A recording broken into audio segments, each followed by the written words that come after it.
Hello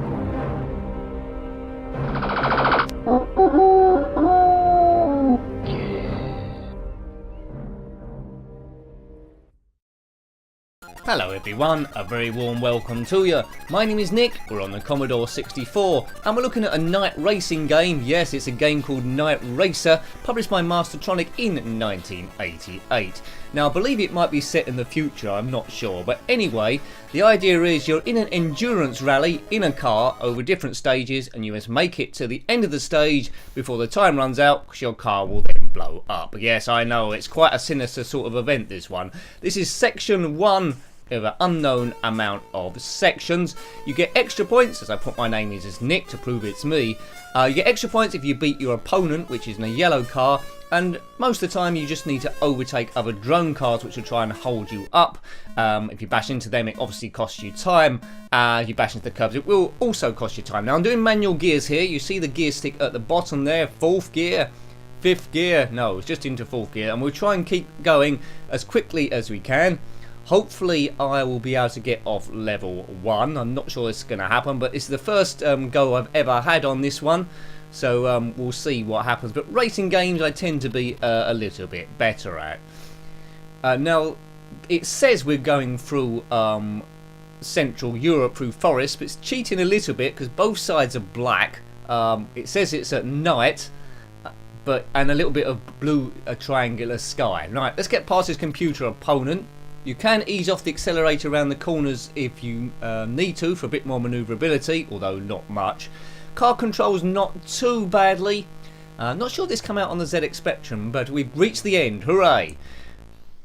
Now I'm not sure if the scenery changes from section to section. Let me know. It'd be good if it did do, otherwise it might be a little bit bland. Nice music here, so I think you've got the story on this one. But essentially you've been placed into an endurance race. There's lots and lots of cars in it, so the organisers, to add a bit of jeopardy, have put time limits on each section, and if you can't get to the end before the time limit expires, your car will explode. It's their way of trimming down the numbers, and I guess that's really safe, is it? Is it safe? 1988. Yes.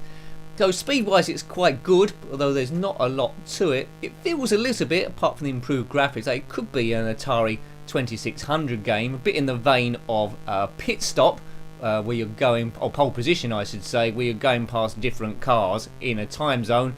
This doesn't have a ticking down time limit like checkpoints that you can see anyway.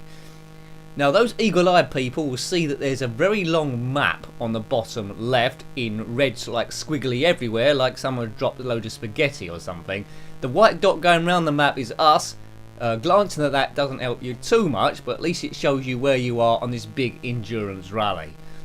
If you've completed this one, then let me know. There's lots of different sections. Does the scenery change, or as I suspect, does it stay roughly the same all the way through? What would have been good, car holds quite bad, section 2 done already, great. What would have been good is if it told you what countries you were in rather than just keeping it vague as Central Europe. I think that would have been quite nice to do. I think as a kid this would have kept me going. I wouldn't have been too disappointed with it, but it is seeming a bit samey even after just 2 sections. As a kid I think you would have had to invent a bit of your own story as well, who the other opponents were. Almost coughed to death then. Maybe a flyer's got in through the windscreen and entered my esophagus. Excellent stuff. Sort of. I think this is coming through a recommendation, so thank you there. So a few of you obviously like the game. Quite often I'm not a fan of games which use the cockpit view and the chase view at the same time, because what they're essentially doing is disguising the fact that they aren't using much of the screen. So if you took that dashboard away, although it is nice seeing the different dials, whatever they're doing, not much is being used, but by doing that they manage to get quite a good speed on the thing. Yes. Could get quite boring, I think, if you had a lot of other games in your collection. If you just had this and a kid's imagination, I think it would take you quite far. I wonder if the car's going to explode or anything like that.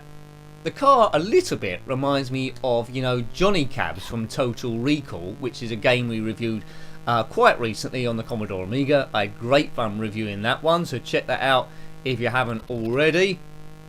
A new system, or fairly new system, we're reviewing on the channel, apart from the Spectrum and the Commodore 64 stuff, is the Commodore 64, which I've just said. Commodore Amiga stuff I meant, didn't I? Nick, get it right. Yes, we've started viewing Commodore 64, Atari 2600, and quite recently Sega Genesis Mega Drive. Some people just watch an individual system that they attune to their childhood, prefer that. Some people watch all the videos, so thank you very much for that, because that helps a massive deal. Some will just watch a couple of them, and you know, as long as you're watching some of them, that's great stuff. Brilliant, in fact. So, the gameplay's not changing a great deal. I think through different stages the track's getting slightly tighter each time. It's quite easy for me to comment on this one and play at the same time. Famous last words, but the cars explode or something like that.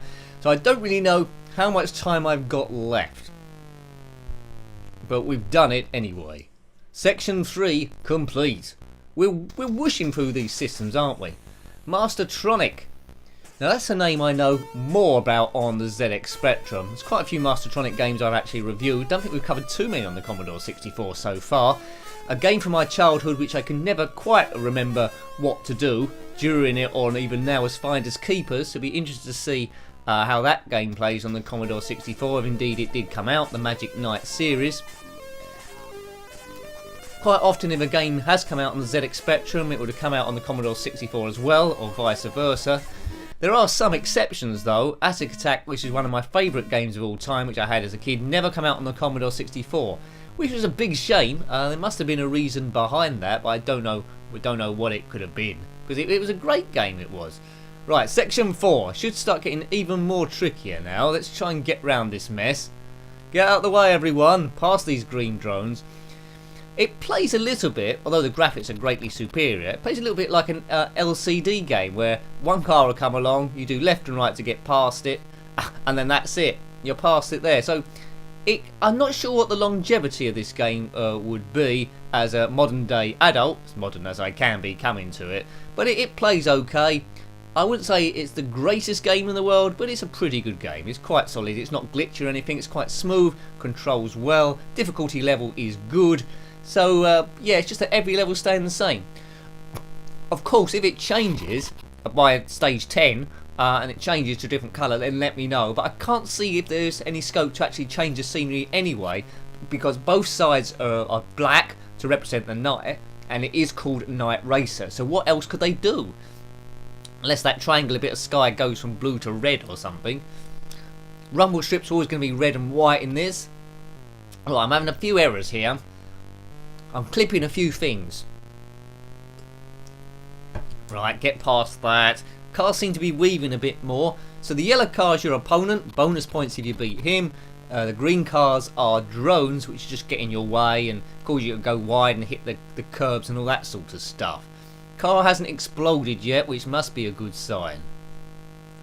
Come on car, floor it. Stage is getting slightly longer as we go through, which is always good to have an increased challenge to test your super skills, but I do love a good racing game. I wouldn't have minded this as a kid, would have played it quite a lot, I think. My imagination probably would have made all these people, I don't know, friends or enemies there, stuff like that. Past duel, good. Engine sounds are pretty predictable. Could have done a little bit better, could they, or was that just me being a bit cruel on it? Yeah. Go a bit hypnotic, this one, a little bit like Enduro on the Atari 2600, although I would prefer Enduro over this one, although that was an older game and the graphics are more basic. It's just that you can get away with it back in that era, I think. This car does hold the road really well for a Johnny Cab, I'll give it that. If you want a futuristic taxi game on the... oh, it's blown up, we ran out of time. If you want a futuristic game on the Commodore 64 taxi game, then choose Space Cab. Was it Space Taxi? That was it. Space Taxi. Boom. Good.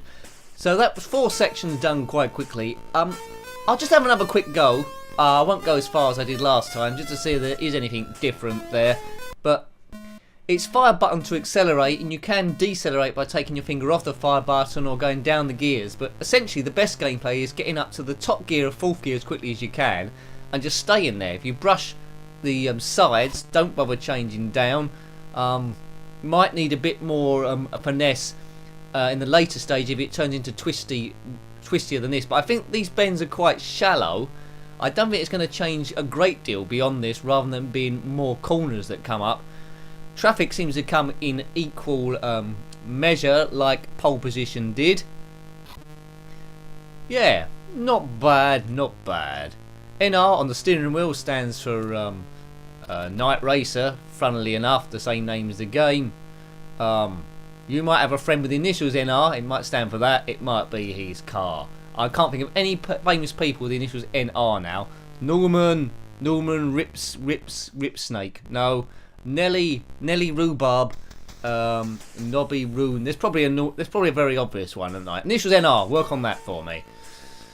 No robots, that's what it stands for. Robots aren't allowed to play. Right, here we go.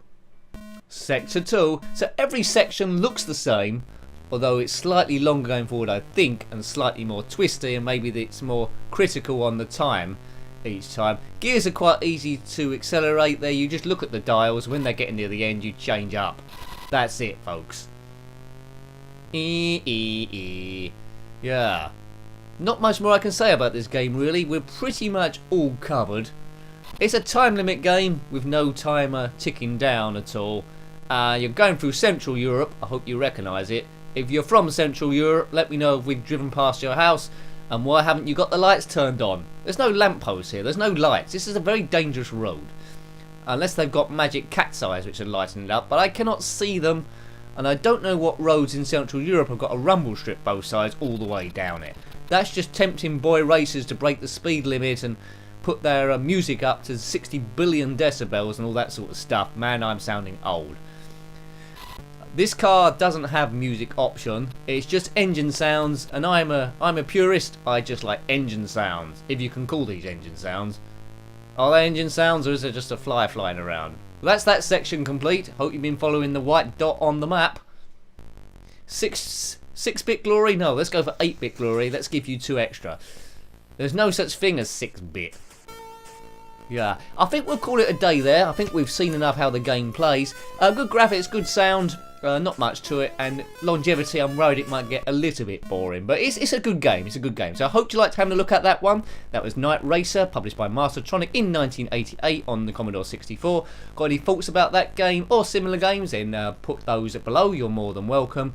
A huge thank you to everyone that's subscribed to the channel so far, helping it push forward, and also to those people who have done positive comments, because that does give me energy to continue on. If you want to help a bit more, it's patreon.com/njenkin. Every bit really does help.